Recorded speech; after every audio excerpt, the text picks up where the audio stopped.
Good morning, students. Today we will discuss about the numericals related to the angular speed and centripetal acceleration. हमने topic किए हुए थे, angular speeds के बारे में पढ़ा हुआ था, एंगुलर वेलोसिटी के बारे में पढ़ा हुआ था, ठीक है, सेंट्रिपेटल एक्सेलरेशन एक्सेट्रा वगैरह सब कुछ पढ़ा हुआ था. तो उसके एक रिकैपिचुलेट ले लेते हैं कि कोई कौन से फॉर्मूले हम इसमें यूज करेंगे. एंगल का फॉर्मूला जैसे आप लोगों को पता है, एंगल इसके इक्वल होता है आर्क अपॉन रेडियस के इक्वल होता है, ठीक है. उसी तरह से एंगुलर वेलोसिटी ओमेगा, ओमेगा किसको रिप्रेजेंट करता है? Angular velocity. तो इसको हम simply d theta upon dt से लिख सकते हैं, या तो फिर theta upon t, where theta represent the angular displacement, t represent the time. और इसी के साथ में रिलेशन के साथ बताया हुआ किसके साथ? फ्रीक्वेंसी के साथ. एक और इसका रिलेशन आ जाता है टाइम के साथ, that is 2 pi upon capital T से भी रिप्रेजेंट करते हैं. तो ये सारा किसका है? ओमेगा की वैल्यूज है ये सारी की सारी, ठीक है. उसी तरह से लीनियर वेलोसिटी और एंगुलर वेलोसिटी के बीच का रिलेशन क्या होता है? v is equal to r omega. Linear acceleration angular acceleration का बीच का रिलेशन क्या हुआ? a is equal to r alpha. और ये हमारे पास एक्सेलरेशन आती है सेंट्रिपेटल एक्सेलरेशन. इसको c से रिप्रेजेंट कर देते हैं. नीचे फुट में लिखती है क्या? Centripetal acceleration. यानी कि कोई भी ऑब्जेक्ट जो हमारा एक सर्कल में घूम रहा है तो उस टाइम उसकी एक्सेलरेशन कितनी होती है? तो that will be equal to the v square upon r, ठीक है. और अगर एंगुलर वेलोसिटी की फॉर्म में लिखना है इसको तो कैसे लिखेंगे? ओमेगा स्क्वायर अपॉन r के इक्विवेलेंट लिखा जाएगा इसको. ओके, यहाँ पे हमारे पास फर्स्ट न्यूमेरिकल दिया हुआ है. फर्स्ट न्यूमेरिकल देखो क्या बोला हुआ है? A flywheel rotates at the constant speed. एक फ्लाईव्हील है हमारे पास, ठीक है, मतलब एक व्हील होता है फ्लाईव्हील. एक फ्लाईव्हील है जिसकी कांस्टेंट स्पीड है रोटेट करने की 24 RPM.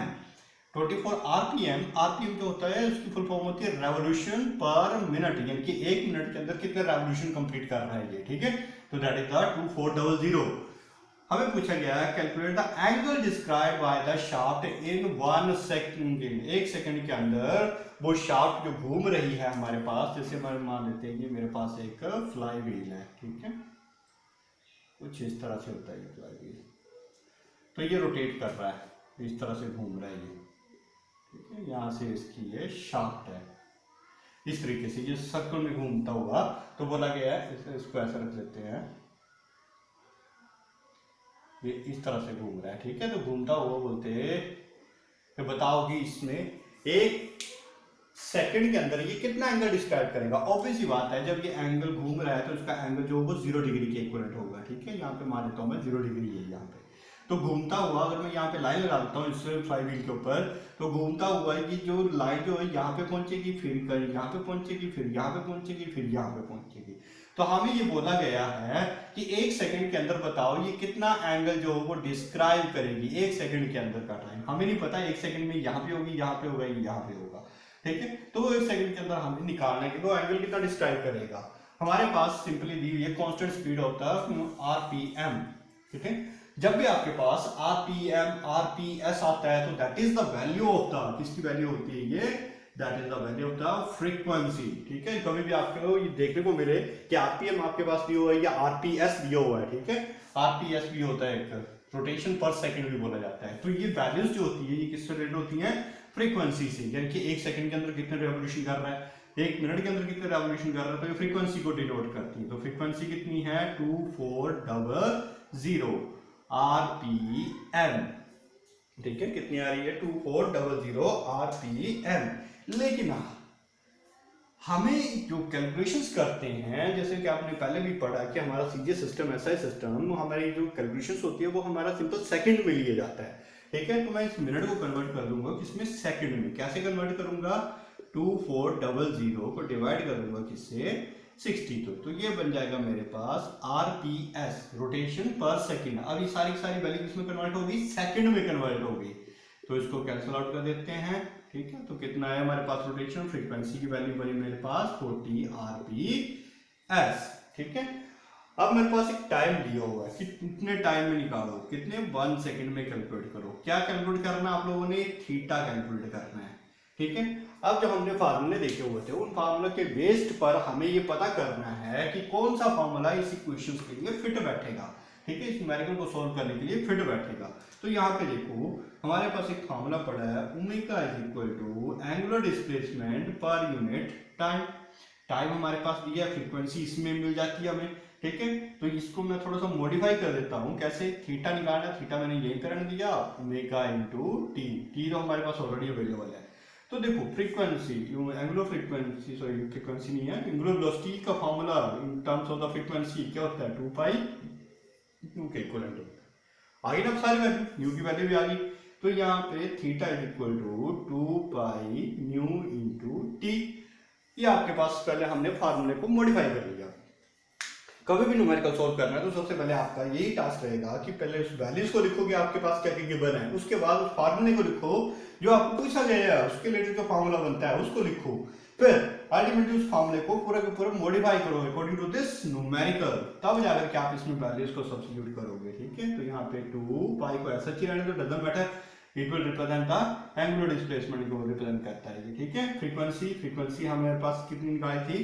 Frequency that is 40 into कितना टाइम में पूछा हुआ था हमें? 1 सेकंड में पूछा हुआ था। तो एंगुलर डिस्प्लेसमेंट इनके थीटा कितना डिस्क्राइब किया इसने? 4 × 80 पाई, ठीक है, रेडियन, ये आती वैल्यू रेडियन पर सेकंड। ठीक है, कितनी आ जाती है? रेडियन, सॉरी पर सेकंड नहीं होता है ये, एंगुलर वेलोसिटी नहीं है, थीटा एंगुलर डिस्प्लेसमेंट है ये। तो कितना आ गया? 80 पाई, पाई का मतलब क्या हुआ? 180 डिग्री, यानी कि 180 डिग्री को हम उससे डिवाइड कर मल्टीप्लाई करेंगे 80 से, तो उतना हमारे पास एंगल बन जाएगा ये। ठीक है, तो that is all about the first numerical. Okay, next numerical आता है calculate the angular speed of हार हैंड ऑफ ए क्लॉक, यानी कि घड़ी में जो हार हैंड होते हैं उसकी एंगुलर स्पीड निकालनी है। This one is the smaller numerical but important numerical, कई टाइम ये पूछ लिया जाता है। ठीक है, तो यहाँ पे जैसे कि आप देख रहे हो क्लॉक बनाई हुई है, this one is the minute hand. ठीक है, this one is called the minute needle. ठीक है, और इसको क्या बोला जाता है? Hour needle. एक मिनट नीडल होती है, एक और नीडल होती है। तो ये हॉर नीडल है, इसकी एंगुलर स्पीड पूछी हुई है कि घड़ी में जब ये नीडल चलती है तो एंगुलर स्पीड कितनी होगी। तो आप लोगों को सबसे पहले जो चीज पूछी हुई है उसको देखो क्या पूछा हुआ है। ठीक है, एंगुलर स्पीड को हम कैसे रिप्रेजेंट करते हैं? ओमेगा से रिप्रेजेंट करते हैं, और ओमेगा एंगुलर स्पीड का फॉर्मूला क्या होता है? That is theta angular displacement upon time होता है। तो आप लोगों को यहाँ पे दो चीजें कैलकुलेट करनी पड़ेगी कि एंगुलर डिस्प्लेसमेंट और टाइम। अब देखो, मान लो ये आपकी और हैंड जो है 12 से चलना स्टार्ट करती है। कहाँ से चलना स्टार्ट करती है? 12 से चलना स्टार्ट करती है, और पूरा एक रोटेशन कंप्लीट करने के लिए कितना टाइम ले रही है? 12 आवर ले रही है। कितना ले रही है? 12 आवर ले रही है। क्यों? यहाँ पे 1 आवर होगा, यहाँ पे 2 आवर, यहाँ पे 3, 4, 5, यहाँ पे 6। ठीक है, तो कितना टाइम लिया इसने टोटल एक रोटेशन कंप्लीट करने के लिए? 12 आवर्स का टाइम लिया। तो जब ये 12 आवर का टाइम ले रही है तो एंगुलर डिस्प्लेसमेंट कितनी कवर कर रही है? एंगुलर डिस्प्लेसमेंट का मतलब क्या है? एंगल कितना डिस्क्राइब किया है इसने। जब ये 12 आवर पर थी तो एंगल कितना था? 0 डिग्री। जब ये यहाँ पे 3 पर पहुंचेगी तो एंगल कितना हो जाएगा? 90 डिग्री। यहाँ पे पहुंचेगी तो एंगल कितना हो जाएगा? 180 डिग्री। यहाँ पे 270 डिग्री, और यहाँ पे 360 डिग्री। यानी कि पूरे रोटेशन कंप्लीट करने के लिए उसने कितना एंगल डिस्क्राइब किया? 360। तो 360 को हम कैसे लिखते हैं? 2 पाई से रिप्रेजेंट करते हैं इसको। ठीक है, तो एंगुलर डिस्प्लेसमेंट कितनी हुई हमारे पास? 2 पाई हुई। तो इन दोनों वैल्यूज को डाल इसमें सब्स्टिट्यूट कर दो, तो omega is equal to 2 pi upon कितना आ रहा है? 12 आवर्स। ठीक है, 12 आवर्स आ रहा है। अब 12 आवर्स देखो, मैंने अभी पहले भी न्यूमेरिकल में बताया कि हम जो कैलकुलेशंस करते हैं हमेशा वो किस में होती हैं? That will mean the seconds में कैलकुलेट करते हैं। तो आज को हम सेकंड में कन्वर्ट कर देते हैं। तो कितना बन जाएगा ये? 2 pi upon 12, 60 minute 60 second convert हो जाएगा। ठीक है, तो जब हम इस सारे को कैलकुलेट करेंगे तो ये कैंसिल आउट हो जाएगा। तो omega will comes out to be that is pi upon 3 3 का 36, 36 3 का 260, 1220। ठीक है, तो ओमेगा की जो यूनिट होती है रेडियन पर second, that is the angular speed of the hour hand. इसको कैलकुलेट कर लो, 360 पाई की वैल्यू डाल दो 180 या 3.14, 22/7। ठीक है, तो it will get you the answer, आपको एप्रोप्रिएट आंसर मिल जाएगा इसका। Okay, here is the next numerical. Next numerical में क्या बोला गया है? A cyclist moving with a velocity of 7.5 metre पर सेकंड। ठीक है, एक साइक्लिस्ट है हमारे पास जो कि कितनी वेलोसिटी के साथ मूव कर रहा है? 7.5 मीटर पर second. Approaches a U turn road of radius 80 metre. जैसे साइक्लिस्ट है इस रोड से आता हुआ, ठीक है। क्या हो रहा है, इसको एक यू टर्न मिल रहा है, जिस यू टर्न का रेडियस जो है वो हमारे पास कितना दिया हुआ है, 80 मीटर का दिया हुआ है। और ये साइक्लिस्ट जो मूव कर रहा है इस डायरेक्शन में, तो इसकी वेलोसिटी जो linear velocity that is 7.5 metre पर सेकंड। आगे बोला है he applies a brake to slow down. क्या करता है कि डायरेक्टली ब्रेक अप्लाई करता है, क्योंकि जब भी हम टर्न करते हैं तो ब्रेक अप्लाई करनी पड़ती है हमें, ठीक है। तो apply the brake to slow down at the rate of 0.5 metre पर सेकंड स्क्वायर। यानी कि अपनी जो वेलोसिटी जो जिसकी डिक्रीज हो रही है वो कितने रेट से डिक्रीज हो रही है, 0.5 मीटर पर सेकंड स्क्वायर की रेट से। तो आपको बोला गया है calculate the acceleration of the cyclist on the turn. जैसे ये साइक्लिस्ट यहाँ पे पहुंचेगा तो यहाँ पे इसकी एक्सेलरेशन आप लोगों को कैलकुलेट करनी पड़ेगी। तो देखो, जब भी आपका कोई भी ऑब्जेक्ट जो है सर्कल में मूव कर रहा है, अगर मैं इसको भूल जाता हूं तो एक सर्कल की फॉर्म बने रहा है, ठीक है। तो सर्कल में कभी भी कोई ऑब्जेक्ट घूमता है तो उसके लिए हमने दो फार्मूले ड्राइव किए थे, centripetal acceleration as well as the uniform motion के लिए, और एक नॉन यूनिफॉर्म मोशन के लिए किया था। तो यहाँ पे देखो, यहाँ पे मैंने क्या बोला है, साइक्लिस्ट जो पहले इसकी वेलोसिटी और थी, लेकिन जैसे ही यह टर्न करने लगा तो इसकी वेलोसिटी चेंज हो जाएगी। चेंज हो जाएगी तो इसका मतलब इसकी वेलोसिटी कांस्टेंट ही रही, तो ये नॉन यूनिफॉर्म मोशन के अंडर काम करेगा। तो नॉन यूनिफॉर्म मोशन के लिए हमारे पास एक्सेलरेशन जो पड़ी हुई है वो कितनी निकालनी थी हमने नॉन यूनिफॉर्म मोशन के लिए, that is acceleration is equal to acceleration due to the transverse component plus acceleration due to the centripetal component, ठीक है।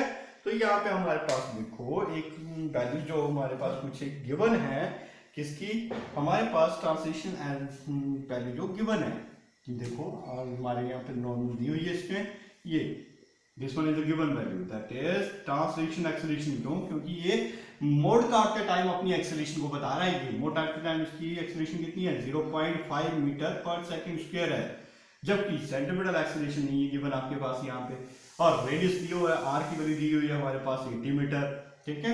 और की दी हुई है लीनियर वेलोसिटी हमारे पास दी है कितनी, लीनियर वेलोसिटी हमारे पास 7.5 मीटर पर सेकंड दी हुई है। अब देखो, एक वैल्यू तो मेरे पास यहाँ पे गिवन है, इसमें कोई मैटर नहीं है, बट दूसरी वैल्यू जो मेरे पास नहीं है तो उसको मुझे कैलकुलेट करना पड़ेगा। तो हम लोगों ने सेंट्रीपिटल एक्सेलरेशन की फार्मूला ड्राइव किया हुआ है। सेंट्रीपिटल एक्सेलरेशन का फार्मूला क्या ड्राइव किया था, AC is equal to V square upon R for uniform motion के लिए यहाँ पे हमने किया था। है तो ये नॉन यूनिफॉर्म मोशन, तो नॉन यूनिफॉर्म मोशन में दो तरह की एक्सेलरेशन इंक्लूड होती है। कौन सी, एक होती है टेंजेंशियल कंपोनेंट होता है और दूसरा होता है सेंट्रीपिटल कंपोनेंट। सेंट्रीपिटल कंपोनेंट जो होता है वो कांस्टेंट ही रहेगा, ठीक है। तो यहाँ पे हम इसकी वैल्यू को कैलकुलेट कर सकते हैं। AC is equal to V की वैल्यू देखो यहाँ पे कितनी है, 7.5 का whole square divided by R कितना है 80 मीटर का, तो A 0, ठीक है। On calculating this value we will get acceleration AC is equal to 0.7 metre पर सेकेंड स्क्वायर मिल जाएगी हमारे पास यहाँ पे, ठीक है, 0.7 मीटर पर सेकेंड स्क्वायर। अब काम क्या रहा हमारा, कुछ भी नहीं रहा। टेंजेंशियल कंपोनेंट हमारे पास गिवन था, सेंट्रीपिटल कंपोनेंट हमने निकाल लिया, तो इन दोनों की वैल्यूज को उठाओ, इसमें सब्स्टिट्यूट कर दो, तो acceleration will comes out to be 0.5 plus of 0.7 whole under root, ठीक है। और कैलकुलेटिंग दिस वैल्यू, अच्छा गड़बड़ कर दिया हमने, यहाँ पे टेंजेंशियल कंपोनेंट का स्क्वायर भी होता है, मैग्नीट्यूड भी लेते हैं ना हम लोग इसमें, ठीक है। तो ये कर दिया हमारे पास, स्क्वायर भी चल रहा है तो स्क्वायर आ जाएगा। तो यहाँ पे हमारे पास वैल्यू बन जाएगी, अब इसको जो हम कैलकुलेट करेंगे 5 का 25 यानी कि 0.25, ठीक है, और 49 0.49 का whole under root. On calculating this value you will get the answer of 0.8 meter per second. In that way you can solve this numerical related to the centripetal acceleration as well as the angular speed.